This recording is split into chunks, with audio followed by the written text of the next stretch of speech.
Парень, Subaru нужен?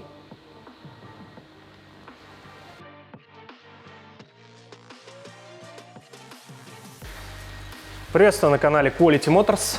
Сегодня у нас будет очень интересное видео про автомобиль Subaru, а именно Subaru Outback с мотором EJ 2.5.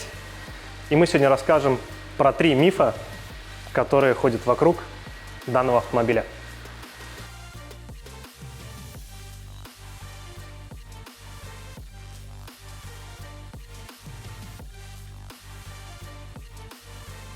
Миф первый.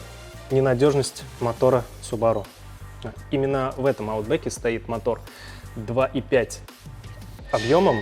Это с маркировкой EJ. Этот мотор двухвальный, фазный, ременной и довольно-таки надежный. Как вы могли заметить, здесь идет впуск и сразу фильтр. Это мотор атмосферный. Атмосферный мотор очень надежный, в отличие от турбового. Именно на этом моторе стоят компоненты еще старых времен производства Subaru. Именно генератор остался тот же, компрессор кондиционера остался тот же. Единственное, если вы заметили, здесь уже нету насоса ГУРа, так как в этом автомобиле идет ЭУР. Электрическая рулевая рейка.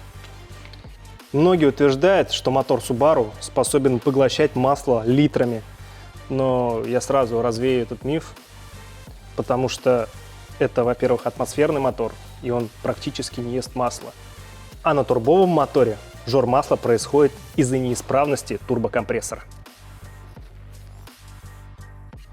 Второй миф этого мотора – то, что замена свечей зажигания обычно это дорогостоящая процедура.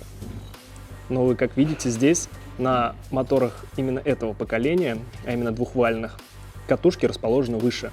И, соответственно, замена не составит труда. Да, на предыдущих моделях была сложность с тем, чтобы поменять свечи, но японские инженеры компании Subaru изменили именно конфигурацию крышки. Это крышка ГРМ, и под ней находится, соответственно, ремень ГРМ. Были случаи, когда перетягивали ролик натяжителя, и, соответственно, он просто ломался.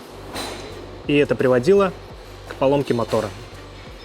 И самый распространенный миф именно про этот мотор, о том, что именно 4-й цилиндр начинает стучать. Вы видели, думаю, полно мемасиков про то, как стучит мотор, о чем стучит Subaru. Так вот, это свойственно только для моторов серии EJ20. Именно в EJ20 на турбовых двигателях из-за теплонагруженности 4-го цилиндра происходила эллипсность внутри цилиндра самого.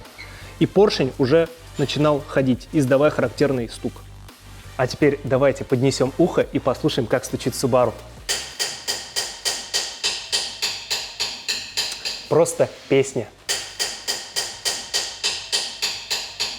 Подписывайтесь на наш канал, пишите комментарии, ставьте лайки, жмите на колокольчик. Это ведь помогает нам развиваться.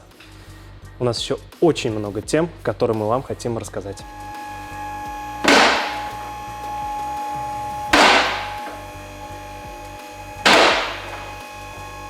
И еще один распространенный миф о том, что Subaru довольно-таки часто гниют. Это было только со старыми моделями этого автомобиля. Но вы, как видите, на новом все лакокрасочное покрытие в полном порядке и ни намека на ржавчину.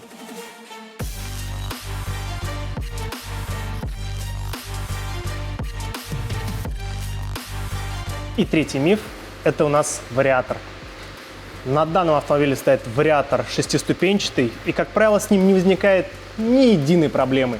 Еще более того, когда-то Subaru запустила акцию по бесплатной замене именно этого вариатора. Условия были простые. Не больше 140 тысяч пробега, и автомобиль должен быть не старше 10 лет.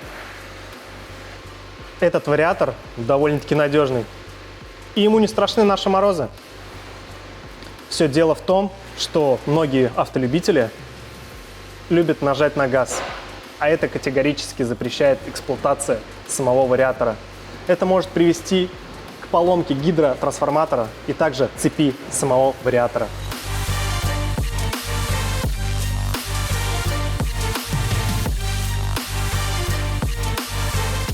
А на этом все. Если хотите более подробно узнать об этом автомобиле, пишите комментарии, естественно, ставьте лайки, жмите на колокольчик, чтобы быть в курсе наших последних видео. С вами был Юрий. Удачи на дорогах!